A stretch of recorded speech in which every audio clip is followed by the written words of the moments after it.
Hi there, this is Manny with Classic Auto Repair. Going to go over the diagnostic and repair list for this 1950 Mercedes replica. I have been able to locate the parts I need based on this engine and drivetrain and what it is. So what I'm going to do now is kind of go over the services here, what my recommendations are.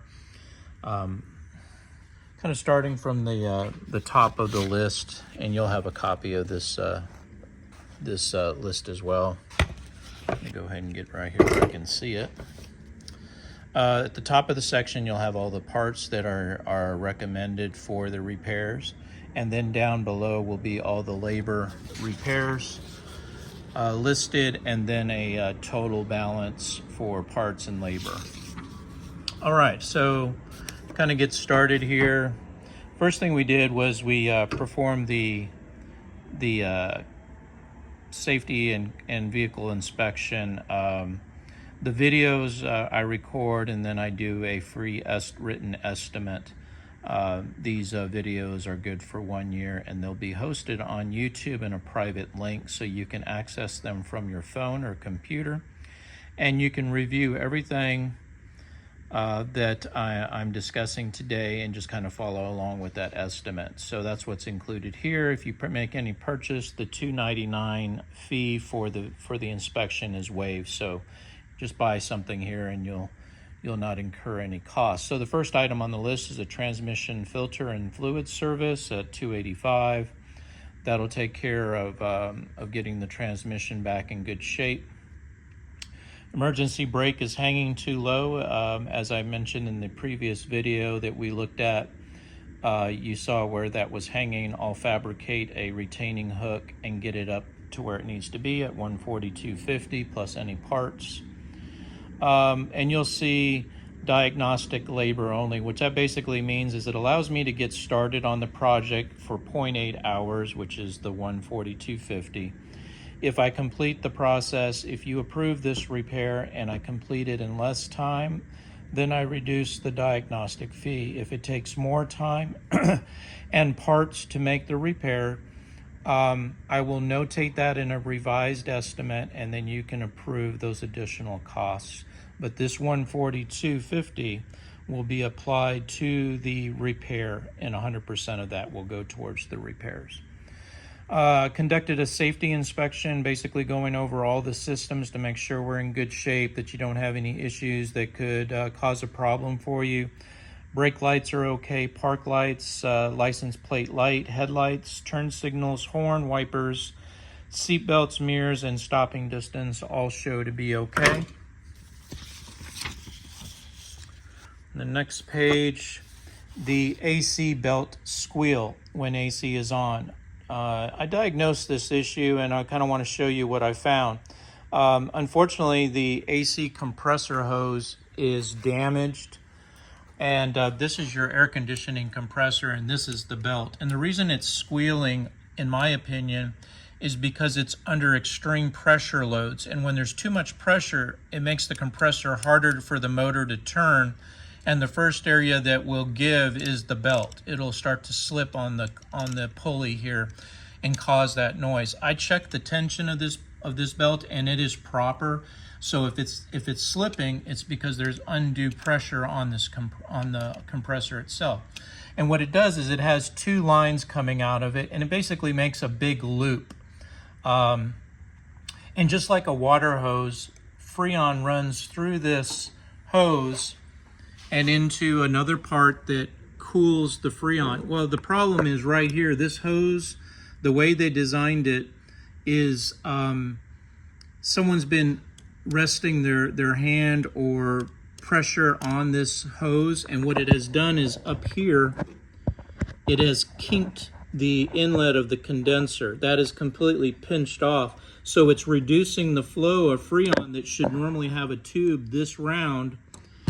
It's been squeezed down to this very minimal size, and that, just like a water hose, it causes a restriction and doesn't let the fluid flow, therefore causing the compressor more pressure, I think. Again, this is an early diagnosis, but that's This is a problem. It needs to be fixed for the AC to work correctly. It may work, but it's not very efficient with a kink in the line. So the fix, unfortunately, you can't bend this line back up. It's copper, and if you try to pull this up, it's going to break right underneath the corner and completely split, and then the Freon will completely leak out of it if it's in there. So this part right here that connects to this metal line is called a condenser, and it's like a little mini radiator. It has to be removed. You've got to take the radiator out, the condenser, it's called a condenser, the electric fan, and put a new condenser in its place. And I have condensers here because I'm always installing air conditioning systems. And this is an example of a new condenser. And those fitting lines they connect. Yours has that big copper piece. This one has a fitting that I can connect to it. So that's how you replace it. That radiator, that little mini radiator called a condenser, needs to be replaced. Also, see how close this pulley on the compressor is to the hose? Well, if you look closely, it's getting ready to rupture. The hose has a groove in it. You can see right there where it's been hitting on the compressor, and it's just about to open up that hole in the hose, and then of course all your Freon is going to come gushing out of that hose as well. So that means I've got to, because this is a custom fabricated car, I'm going to have to split this crimp or make a splice in here, connect a new line here, and replace this part of the rubber hose that's bad and put a new fitting on the end here. So there's some work there. It's again, all customized, so I'll have to make it work for your vehicle. That being done, there's one more part, which is called the accumulator, and it's that silver part right there. That's part of your air conditioning, and it's a filter. It acts just like your filter in your house or in your water filter, and it takes out the contaminants in the Freon. Anytime you open a system, you got to replace your accumulator, and that whole part needs to be removed from the lines and replaced. Because this is an existing system, it's difficult to warranty any of the repairs on AC. That's why normally when we do any classic car work, we replace the entire system with a brand new complete air conditioning and heating system. That way we can offer warranty and service repair. On these existing cars that have had anything from like this one with a custom hose installation, custom condensers,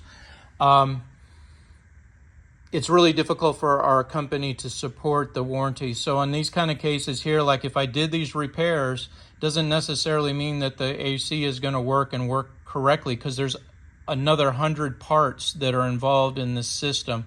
But right now I do see where the damage is, and that these items do need to be fixed if the air conditioning is going to work or have a better opportunity to work correctly. So kind of keep that in mind, that this repair is only part of what may be additional parts that may need to be replaced and repaired. That's why a lot of folks choose not to go this route, because it can be very expensive and cost prohibitive trying to fix. But in my opinion, these are very small repairs that need to be performed to get the air conditioning back up to speed. So that's where that is. And then I made a note on there. If you choose for me to make those repairs I just discussed, it's about 5 hours, $950 in labor, and about another $600 in parts.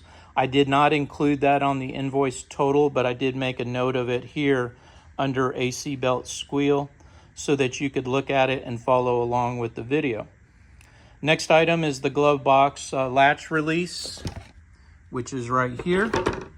I was able to remove it from the glove box door, and I have sourced a replacement part that comes with a new set of keys, and we can make that fix for you so that your latch on your glove box door does work.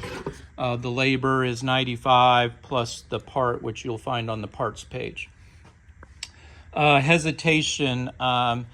The mechanicals on this, it does need a tune-up. It's been a while since it's had any work done. Back in the 70s, 60s, and 50s, the cars that we worked on here at the shop every day. The manufacturers recommended a yearly tune-up. So every year these parts were replaced, and new cars don't have that same service interval. They can go 30,000 miles, several years of driving before these same components need to be replaced. It's just the technology of cars 40, 50 years ago don't have the same advances in, service schedules. So that's the main difference. But in my initial diagnostics, the hesitation that we're experiencing, a tune-up could drastically improve this, and possibly a carburetor replacement.